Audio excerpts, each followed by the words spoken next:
We are back with Dr. Drew Pinsky and actor Nick Mathews, who's been telling us about the abuse he suffered growing up. So, Nick, how did you take this internal pain and turn it into something positive? I guess I really just swapped the addiction and I turned and just put my energy into working out is what I ultimately ended up doing.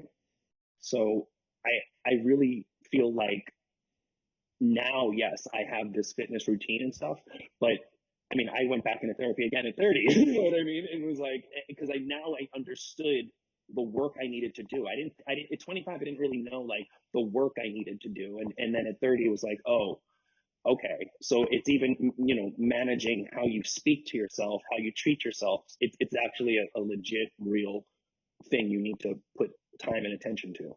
And not only are you working on yourself, but you also started doing volunteer work to help other domestic violence victims, right? Yes, that's true. I partnered with an organization called Center for Hope and Safety back when I was in high school. So one of those extracurriculars I was involved with, I was the president of the Help the Homeless Club.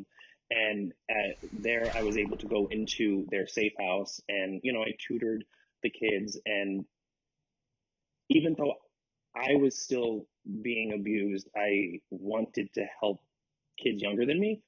And then I felt like as an adult, I wanted to go back and start volunteering again. Unfortunately, because of COVID, though, I'm not allowed in the safe house because they really want to protect and keep it, COVID free.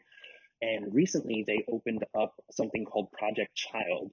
And that is a program, it's an arts therapy program. So through acting and singing and music, it allows kids who are the little kids like 5, 6, 7 to start expressing this and try to begin, the healing process. So, Dr. Drew, we hear this all the time. Somebody who has been through a certain trauma and then turns to counseling and sharing their experience to help others.